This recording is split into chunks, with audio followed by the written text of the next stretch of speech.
ആഷിഖ്, ആം ആദ്മി പാർട്ടിയിൽ നിന്നും രാഘവ് ചത്തയും അതിൻ്റെ കൂടെ കുറച്ച് ആ, ഈ ആം ആദ്മി പാർട്ടിയുടെ എം പിമാരും ബി ജെ പിയിലേക്ക് പോകാൻ പോകുന്നു എന്നുള്ളൊരു വാർത്തയുണ്ട്. എനിക്ക് തോന്നുന്നു ഈ രാഘവ് ചന്തയുടെ കുറച്ച് ദിവസം മുമ്പോട്ട് വീഡിയോസൊക്കെ സോഷ്യൽ മീഡിയ വളരെ വലിയ വൈറലായിരുന്നു. ഇത്തരത്തിൽ എന്തുകൊണ്ടായിരിക്കും ഇവർ ബി ജെ പിയിലേക്ക് പോകാൻ പോകുന്നത്? അദ്ദേഹത്തിൻ്റെ ഇന്നത്തെ എക്സിലെ പോസ്റ്റ് എന്ന് പറഞ്ഞാൽ I am the right man at the wrong party. അത് ശരിക്കും അത് പ്രാവർത്തികമാവുന്നത് ബി ജെ പിയിലേക്ക് രാഘവ് ചദ്ദയെ പോലുള്ളൊരു നേതാവ് ബി ജെ പിയിലേക്ക് പറിച്ചു മാറ്റപ്പെടുമ്പോഴാണ്. പഞ്ചാബിൽ നിന്നുള്ള രാജ്യസഭാ അംഗമാണ് രാഘവ് ചദ്ദ. ആം ആദ്മിയുടെ നേതാവാണ്. അതുമാത്രമല്ല കുറച്ച് നാൾ മുമ്പ് വരെ അദ്ദേഹം രാജ്യസഭയിലെ ഡെപ്യൂട്ടി ലീഡറുമായിരുന്നു. പക്ഷേ ബി ജെ പിയെക്കുറിച്ച് അല്ലെങ്കിൽ കേന്ദ്ര സർക്കാരിനെ കുറിച്ച് സംസാരിക്കുന്നില്ല എന്ന് കാരണം പറഞ്ഞ അദ്ദേഹത്തെ സംസാരിക്കാൻ ഇനി അവസരം കൊടുക്കരുതെന്ന് ആം ആദ്മി മുകളിലേക്ക് ലെറ്റർ കൊടുക്കുകയാണ്. അതോടെ തുടങ്ങി അദ്ദേഹത്തിൻ്റെ ആ ഒരു ശൈലി മാറ്റം. അല്ല, അങ്ങനെയുള്ള ഒരുപാട് ആളുകളുണ്ട്. ഇപ്പോൾ ബി ജെ പിയെ വിമർശിക്കാത്ത ഒരുപാട് എം പിമാരെയും എം എൽ എമാരെയും ലോക്സഭാ പ്രതിനിധികളെ നമുക്ക് കാണാൻ കഴിയും. പക്ഷേ ഇപ്പോൾ ആം ആദ്മി പാർട്ടി എന്ന് പറയുന്നത് B J P B J P ഒരു സൈഡ് പിന്തുടർന്ന് പോകുന്ന ഒരാളാണ്. അപ്പം ബി ജെ പിയെ നേരിടാൻ ഞങ്ങൾ മാത്രമേ ഉള്ളൂ, ഇപ്പോൾ കോൺഗ്രസ് ഒന്നും നേരിട്ടിട്ട് ശരിയാകാത്തതുകൊണ്ട് ഞങ്ങൾ നേരിടാമെന്ന് പറഞ്ഞുകൊണ്ട് വന്നൊരു പാർട്ടിയാണ് ആം ആദ്മി പാർട്ടി എന്ന് പറയുന്നത്. എന്നിട്ട് എവിടെ അവരുടെ ലീഡറായ അരവിന്ദ് കെജ്രിവാളൊക്കെ കുറേ നാൾ ജയിലിൽ കിടന്നിട്ടുണ്ട് മദ്യനയ കേസിൽ. എന്നിട്ടൊന്നും ഈ ബി ജെ പിക്ക് ബദലാണ് അല്ലെങ്കിൽ ആൻറ്റി ബി ജെ പി എന്ന് പറഞ്ഞ് മുറവിളി കൂട്ടിയ ഈ ആം ആദ്മി പോലുള്ള പാർട്ടിക്ക് എന്ത് ചെയ്യാൻ കഴിഞ്ഞു അവിടെ? അല്ല, ഡൽഹി പോലൊരു സംസ്ഥാനത്തെ ബി ജെ പിക്ക് കൊടുക്കാൻ ആം ആദ്മി പാർട്ടിക്ക് കഴിഞ്ഞിട്ടുണ്ട് എന്നതൊരു യാഥാർത്ഥ്യമാണ്. അവിടെ കോൺഗ്രസ് ഭരിച്ചുകൊണ്ടിരുന്ന കാലഘട്ടത്തിലാണെങ്കിൽ പോലും ആം ആദ്മി പാർട്ടി വരുന്നു. പിന്നീട് ആം ആദ്മി പാർട്ടി വന്നതിന് ശേഷമാണ് അത് ബി ജെ പിയുടെ കയ്യിലേക്ക് പോകുന്നത്, ഡൽഹി പോലൊരു മണ്ഡലം. ഇപ്പോൾ ബി ജെ പിയുടെ രേഖ ഗുപ്തയാണ് അവിടെ ഡൽഹിയിലെ മുഖ്യമന്ത്രി. അപ്പോൾ അത് വലിയ രീതിയിൽ വിവാദമായിട്ടുള്ളൊരു കാര്യമാണ്. അപ്പോൾ ബി ജെ പി എതിർക്കാൻ ഞങ്ങൾ മാത്രമേ ഉള്ളൂ എന്ന് പറഞ്ഞു വരുന്ന പല പാർട്ടികളും, ഇതേപോലെ ഒരുപാട് പാർട്ടികളുണ്ട്. നിഷ്പക്ഷത ചമഞ്ഞ് വരുന്ന ഒരുപാട് പാർട്ടികൾ. ഈ നിഷ്പക്ഷ പാർട്ടികളെല്ലാം പിന്നീട് എന്തുകൊണ്ട് ബി ജെ പിയിൽ ലയിക്കുന്നു? അല്ലെങ്കിൽ ഇപ്പോൾ രാഘവ് ചന്ദയുടെ കാര്യം തന്നെ എടുത്തു കഴിഞ്ഞാൽ കഴിഞ്ഞ ദിവസങ്ങളിലെല്ലാം സോഷ്യൽ മീഡിയയിൽ വലിയ രീതിയിൽ IT ഇൻഡസ്ട്രിയുമായി ബന്ധപ്പെട്ടുള്ള കുറേ കാര്യങ്ങളൊക്കെ പലരും അത്തരത്തിലുള്ള ആളുകളൊക്കെ അദ്ദേഹത്തിൻ്റെ റീൽസുകൾ ഷെയർ ചെയ്യുന്നത് ഞാൻ കണ്ടിരുന്നു. രാവിലെ രാഘവ് ചദ്ദ എന്ന് പറഞ്ഞാൽ അയാളുടെ ശരിയായ ധർമ്മം അവിടെ നിർവഹിച്ചു എന്നുള്ളതാണ് അയാളുടെ ഏറ്റവും വലിയ തെറ്റ്. അതായത് നമ്മളിപ്പോഴുള്ള സാധാരണക്കാരൻ്റെ ചെറിയ ചെറിയ വിഷയങ്ങൾ രാജ്യസഭയിലെത്തി അത് പാസ്സാക്കിയ നിയമമാക്കിയ ഒരു മനുഷ്യനാണ്. ഇപ്പോൾ മൊബൈൽ കമ്പനികളുടെ കൊള്ള, അത് മാത്രമല്ല നമ്മുടെ ഈ സ്വിഗ്ഗി ഡെലിവറി ബോയ്സ് അവരുടെ ഡ്യൂട്ടി സമയത്തിന്റെ തിരുത്തൽ, അതുപോലുള്ള ഒരുപാട് ജനകീയ പ്രശ്നങ്ങൾക്ക് വേണ്ടി സംസാരിച്ച ഒരാളാണ് രാഘവ് ചദ്ദ. ഇപ്പോൾ മൊബൈലിന്റെ കാര്യത്തിലാണെങ്കിൽ നമുക്ക് നോക്കിക്കഴിഞ്ഞാൽ കേരളത്തിൽ നിന്ന് കൊടുക്കുന്ന സുരേഷ് MP അത് കൃത്യമായിട്ട് കൈകാര്യം ചെയ്തൊരു കാര്യം കൂടിയാണ്. അപ്പം രാഘവ് ചന്ദയും അത് കൃത്യമായിട്ട് അദ്ദേഹം പാർലമെന്റിൽ എടുത്ത് പറയുന്നൊരു സാഹചര്യം ഉണ്ടായി. അപ്പോൾ എന്ത് തന്നെയാണെങ്കിലും ഇത്തരത്തിലുള്ള ഒരുപാട് ജനകീയ കാര്യങ്ങൾ ചെയ്തിട്ടുണ്ട്. പക്ഷേ ഇതിനെല്ലാം അപ്പുറത്തേക്ക് ഇവരുടെ നിലപാടുകൾ ബി ജെ പിക്ക് എതിരായിരുന്നു. ബി ജെ പിക്ക് എതിരായിട്ടുള്ള നിലപാടുകൾ എത്ര പെട്ടെന്നാണ് ബി ജെ പിക്ക് അനുകൂലമാകുന്നത് എന്നൊരു ചോദ്യം. ബി ജെ പിക്കെതിരെ സംസാരിക്കുന്നതുകൊണ്ട് പാർട്ടിയിൽ നിന്നും ഒരു വിലക്ക് കിട്ടുന്നു. ആ വിലക്ക് ബി ജെ പിയിലേക്ക് പോകാനുള്ളൊരു അല്ലെങ്കിൽ ഒരു വഴി വെട്ടിക്കൊടുക്കുന്നത് പോലെയാണ് എനിക്ക് തോന്നുന്നത്. ഇപ്പോൾ ഒരുപാട് വിഷയങ്ങൾ തന്നെ കേരളത്തിലും ഉണ്ടായിരുന്നു.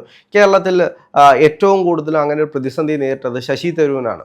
ശശി തരൂർ ബി ജെ പിയെ വിമർശിക്കുന്നില്ല എന്നുള്ള ഒരുപാട് പരാതികളുണ്ടായിരുന്നു. ശശി തരൂർ ബി ജെ പിയിലേക്ക് പോകാൻ പോകുന്നു, ബി ജെ പിയിലേക്കുള്ള വഴി തുറന്നു കൊടുത്തുകൊണ്ടിരിക്കുകയാണ് എന്ന് പറയുന്നൊരു സാഹചര്യം ഉണ്ടായിരുന്നു. പക്ഷെ അതിനെല്ലാം അപ്പുറത്തേക്ക് അദ്ദേഹം ഇപ്പോഴും ഈ പാർട്ടിയിൽ തന്നെയാണുള്ളത്. അദ്ദേഹത്തിന് പോകാമായിരുന്നെങ്കിൽ എപ്പോഴേ പോകാമായിരുന്നു ശശി തരൂരിന്. ഈ തെരഞ്ഞെടുപ്പിലും കൃത്യമായിട്ട് അദ്ദേഹം എല്ലാ കമ്മിറ്റികളിലും കൃത്യമായി വന്ന് അദ്ദേഹത്തിൻ്റെ കാര്യങ്ങൾ പറയുന്നു. അദ്ദേഹം തിരുവനന്തപുരത്തിൻ്റെ MP ആയിട്ട് തന്നെ തുടരുന്നൊരു സ്ഥിതിയുണ്ട്. ഇപ്പോഴും ബി ജെ പിയിൽ പോയിട്ടില്ല. അപ്പോൾ അങ്ങനെയുള്ള എന്തെങ്കിലും പ്രശ്നങ്ങളുണ്ടെങ്കിൽ പരിഹരിച്ച് നേരിടേണ്ടതിന് പകരം ഇന്നത്തെ കാലത്ത് എന്തെങ്കിലും ഒരു പ്രശ്നം വന്നു കഴിഞ്ഞാൽ അപ്പോൾ തന്നെ ഒരു പാർട്ടിയിൽ നിന്നും അടുത്ത പാർട്ടിയിലേക്ക് ചാടിപ്പോകുന്നൊരു രീതി ഇപ്പോൾ കണ്ടുവരികയാണ്. പലപ്പോഴും ജനങ്ങളാണ് ഇവരെല്ലാം MP മാരായിട്ട് മത്സരിപ്പിക്കുന്നത്. ലോക്സഭയിലേക്കാണെങ്കിൽ MP മാരുടെ പിന്തുണയുണ്ടെങ്കിലാണ് പോകാൻ കഴിയുന്നത്. അപ്പം ജനങ്ങളുടെ വാക്കിന് അല്ലെങ്കിൽ ജനങ്ങളുടെ നിലപാടിനൊരു വിലയെ കൽപ്പിക്കാത്തതല്ല ഇന്നത്തെ കാലത്തെ രാഷ്ട്രീയക്കാർ ചെയ്തുകൊണ്ടിരിക്കുന്നത്. അതുമാത്രമല്ല, ഈ യുവാക്കളുടെ ഒരു ശബ്ദം അടിച്ചമർത്തുന്നതിലൂടെ രാജ്യത്തിനെ ഒരു കുഴിയിലേക്ക് വെട്ടിക്കുഴിച്ച് മൂടുന്ന ഒരവസ്ഥയാണ് ഈ ആം ആദ്മി എന്നുള്ള പാർട്ടി ചെയ്യുന്നത്. കാരണം യുവാക്കളുടെ ശബ്ദം ഇനിയും ജനങ്ങൾക്ക് വേണ്ടി മുഴങ്ങണം. ഇപ്പൊ അവിടെ ചെന്നിരിക്കുന്നവർക്ക് ആരെങ്കിലും ജനങ്ങൾക്ക് വേണ്ടി സംസാരിക്കുന്നത് കണ്ടിട്ടുണ്ടോ? ഇല്ല. മറ്റ് പാർട്ടികളെ അങ്ങോട്ടും ഇങ്ങോട്ടും കുറ്റപ്പെടുത്താൻ വേണ്ടി മാത്രമേ പാർലമെന്റിൽ ഒരു മീറ്റിംഗ് നടക്കുന്നുള്ളൂ. കഴിഞ്ഞ 5 കൊല്ലം നിങ്ങൾ എന്ത് ചെയ്തു, ഈ 5 കൊല്ലം നിങ്ങൾ എന്ത് ചെയ്തു, ഇത് തന്നെയാണ് അങ്ങോട്ടും ഇങ്ങോട്ടുമുള്ള ചർച്ചകൾ.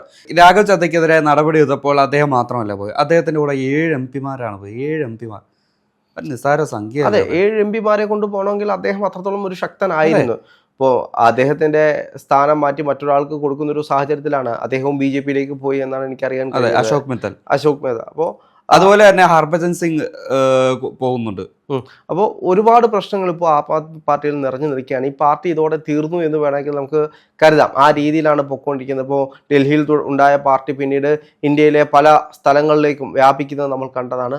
പക്ഷേ അതെല്ലാം തീർന്ന മട്ടാണ്. ആം ആദ്മി പാർട്ടിയിൽ നമുക്കറിയാവുന്നത് പോലെ അതിൻ്റെ ഉടമസ്ഥനായിട്ടുള്ള അല്ലെങ്കിൽ അതിൻ്റെ നിർമ്മാതാവായിട്ടുള്ള ഫൗണ്ടറായിട്ടുള്ള അരവിന്ദ് കെജ്രിവാൾ എപ്പോഴാണോ ജയിലിലേക്ക് പോകുന്നത്, എപ്പോഴാണ് അദ്ദേഹം ഒതുക്കപ്പെടുന്നത്, എപ്പോഴാണ് അദ്ദേഹത്തിൻ്റെ കയ്യിൽ ഇത് നിൽക്കില്ല എന്ന് തോന്നിയത്, അതിനുശേഷം ഈ പാർട്ടി തീരുന്നൊരവസ്ഥയിലൂടെയാണ് പൊയ്ക്കൊണ്ടിരിക്കുന്നത്.